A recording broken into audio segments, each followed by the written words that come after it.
Hi ಎಲ್ರಿಗೂ ನಮಸ್ಕಾರ. ನೀವು ನೋಡ್ತಾ ಇದ್ದೀರಾ ಸ್ಪೀಡ್ ಪ್ಲಸ್ ಕರ್ನಾಟಕ. ನಾನು ನಿಮ್ಮ ಮಂಜು ಗೌಡ.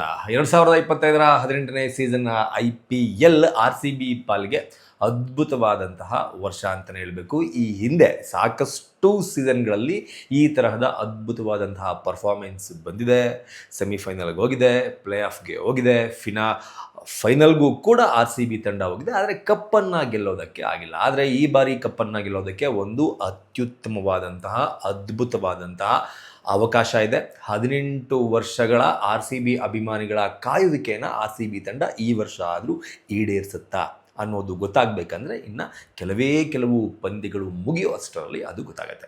ಇದೀಗ ಆಲ್ರೆಡಿ RCB ಕ್ವಾಲಿಫೈಯರ್ ಆಗಿ ಪ್ರಮುಖ ಘಟ್ಟವನ್ನು IPL ಸೀಸನ್ 18ರಲ್ಲಿ ತಲುಪಿ ಆಗಿದೆ. ನಾವು ಆರಂಭದಿಂದ ಕೂಡ ಹೇಳ್ತಾ ಇದ್ವಿ, ಪಾಯಿಂಟ್ಸ್ ಟೇಬಲನ್ನು ನೋಡಿದಾಗ RCB ತಂಡ ಈ ಬಾರಿ ಅತ್ಯುತ್ತಮವಾದಂತಹ ಪ್ರದರ್ಶನವನ್ನು ನೀಡಿಕೊಂಡು ಬರ್ತಾ ಇದೆ. ಆದರೆ ಪಾಯಿಂಟ್ ಟೇಬಲ್ನಲ್ಲಿ ಫಸ್ಟ್ ಪ್ಲೇಸ್ ಅಥವಾ ಸೆಕೆಂಡ್ ಪ್ಲೇಸ್ನ ಪಡ್ಕೊಂಡ್ರೆ RCBಗೆ ಅಂದರೆ ಫಿನಾಲೆಗೆ ಹೋಗೋದಕ್ಕೆ ಜಾಸ್ತಿ ಮ್ಯಾಚ್ಗಳನ್ನು ಆಡುವಂತಹ ಅವಶ್ಯಕತೆ ಇರಲ್ಲ.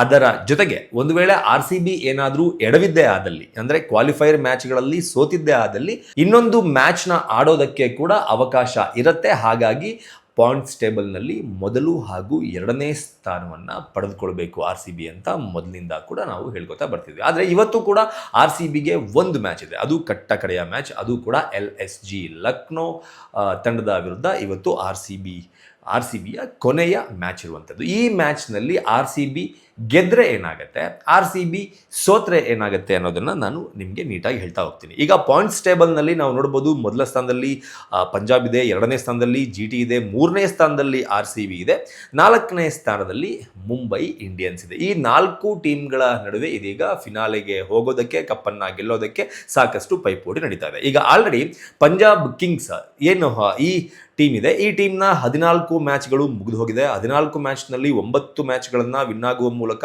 19 ಪಾಯಿಂಟ್ಸ್ಗಳನ್ನು ಪಡೆದುಕೊಂಡಿದೆ. ಇನ್ನು ಎರಡನೇ ಸ್ಥಾನದಲ್ಲಿ 14 ಮ್ಯಾಚ್ಗಳನ್ನು ಆಡಿರುವಂತಹ GT ಇದೆ. ಆ GT ಕೂಡ 9 ಮ್ಯಾಚ್ಗಳನ್ನು ವಿನ್ ಆಗಿ 5 ಮ್ಯಾಚ್ಗಳನ್ನು ಸೋತಿದೆ. ಅದು ಕೂಡ 18 ಪಾಯಿಂಟ್ಸ್ಗಳನ್ನು ಪಡೆದುಕೊಂಡಿದೆ. ಆದರೆ ಪಂಜಾಬ್, ಮೊದಲ ಸ್ಥಾನದಲ್ಲಿರುವ ಪಂಜಾಬ್ 19 ಅಂಕಗಳನ್ನು ಪಡೆದುಕೊಳ್ಳೋದಕ್ಕೆ ಕಾರಣ ಏನಪ್ಪ ಅಂತಂದರೆ, ಒಂದು ಮ್ಯಾಚ್ ನೋ ರಿಸಲ್ಟ್ ಆಗಿತ್ತು. ಹಾಗಾಗಿ ಇವರಿಗೆ 18 ಅಂಕ, ಅಂದರೆ 9 ಮ್ಯಾಚ್ನಿಂದ 2 ಅಂಕಗಳ ಹಾಗೆ 18 ಅಂಕಗಳು ಬಂದಿದ್ರೆ, ಇನ್ನು ಒಂದು ನೋ ರಿಸಲ್ಟ್ ಆಗಿರುವ ಕಾರಣಕ್ಕೆ 1 ಅಂಕ ಬಂದಿತ್ತು. ಹಾಗಾಗಿ ಅವರ ಪಾಯಿಂಟ್ 19, ಅವರ ಮೊದಲ ಸ್ಥಾನದಲ್ಲಿದ್ದಾರೆ.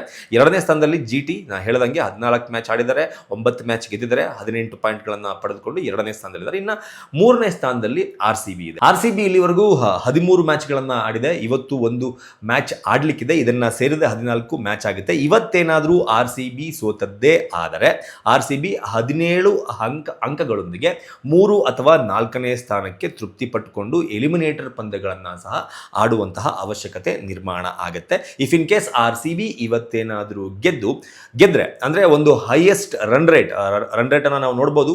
ಪಂಜಾಬ್ದು +0.372 ಇದೆ, RCBದು +0.255 ಇದೆ. ಅಂದರೆ 372, 255 ತುಂಬ ಡಿಫ್ರೆನ್ಸ್ ಇದೆ. ಇವತ್ತೇನಾದರೂ ಒಳ್ಳೆ ರನ್ ರೇಟಲ್ಲಿ ಗೆದ್ದು ಮೊದಲನೇ ಸ್ಥಾನಕ್ಕೆ ಬಂದರೆ ಈ ಎಲಿಮಿನೇಟರ್ ಪಂದ್ಯವನ್ನು ಆಡುವ ಬದಲು ಡೈರೆಕ್ಟ್ ಆಗಿ RCB ಕ್ವಾಲಿಫೈಯರ್ ಪಂದ್ಯವನ್ನು ಆಡುತ್ತೆ.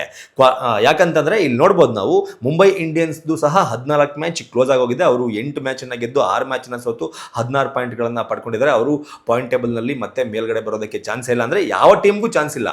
ಪಂಜಾಬ್ಗೂ ಚಾನ್ಸ್ ಇಲ್ಲ, GTಗೂ ಚಾನ್ಸ್ ಇಲ್ಲ, ಮುಂಬೈಗೂ ಚಾನ್ಸ್ ಇಲ್ಲ. ಎಲ್ಲ 3 ಟೀಮ್ದು 14 ಮ್ಯಾಚ್ ಕ್ಲೋಸ್ ಆಗೋಗಿದೆ. ಆದರೆ RCBಗೆ ಇನ್ನೊಂದು 14 ಮ್ಯಾಚ್ ಆಗಬೇಕಂದ್ರೆ ಇನ್ನೊಂದು ಮ್ಯಾಚ್ ಇದೆ. ಈ ಮ್ಯಾಚ್ನಲ್ಲಿ ಗೆದ್ರೆ RCB ಒಳ್ಳೆ ರನ್ ರೇಟ್ನಲ್ಲಿ ಗೆದ್ರೆ ಮೊದಲ ಸ್ಥಾನಕ್ಕೆ ಬರ್ತಾರೆ.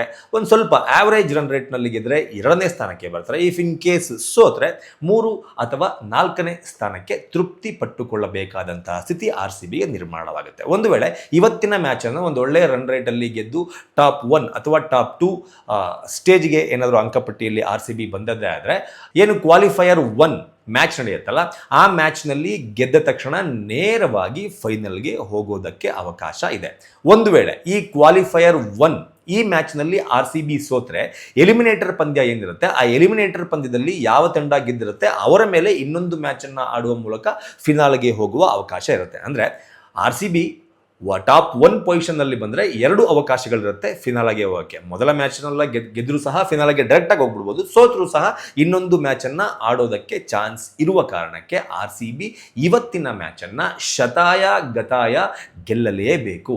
ಗೆದ್ದರೆ ಮಾತ್ರ ಡೈರೆಕ್ಟಾಗಿ ಫಿನಾಲೆಗೆ ಹೋಗೋದಕ್ಕೆ ಕಡಿಮೆ ಮ್ಯಾಚ್ಗಳನ್ನು ಆಡುವ ಒಂದು ಅವಕಾಶ RCBಗೆ ಸಿಗುತ್ತೆ. ಅಥವಾ ಅಕಸ್ಮಾತ್ RCB ಇವತ್ತು ಏನಾದ್ರು ಸೋತ್ರೆ ಈ ಅಂದರೆ ಮಿಕ್ಕುಳಿದ ಮ್ಯಾಚ್ಗಳು ಅಂದರೆ ಫೈನಲ್ಗೆ ಹೋಗೋದು ಇನ್ನೊಂದಷ್ಟು ಮ್ಯಾಚ್ಗಳನ್ನು ಟಫ್ ಕಾಂಪಿಟೇಷನನ್ನು ಎದುರಿಸಬೇಕಾಗತ್ತೆ RCB ಅನ್ನೋದಂತೂ ಸತ್ಯ. ಏನನ್ಸುತ್ತೆ ನಿಮಗೆ ಇವತ್ತಿನ ಮ್ಯಾಚ್ ಬಗ್ಗೆ, ಹಾಗೂ RCB ಟಾಪ್ 1 ಹಾಗೂ ಟಾಪ್ 2 ಪಾಯಿಂಟ್ ಟೇಬಲ್ನಲ್ಲಿ ಬರುವ ಬಗ್ಗೆ ಅನ್ನೋದನ್ನು ಕಮೆಂಟ್ ಬಾಕ್ಸ್ ಮೂಲಕ ತಿಳಿಸಿ ಅಂತ ಕೇಳ್ಕೊತಾ, ಎಲ್ಲರೂ ಕೂಡ ಇವತ್ತು RCB ಮ್ಯಾಚ್ಗೆ ವಿಶ್ ಮಾಡಿ ಅಂತ ಕೇಳ್ಕೊತಾ ಈ ವಿಡಿಯೋನ ಮುಗಿಸ್ತಾ ಇದ್ದೀನಿ.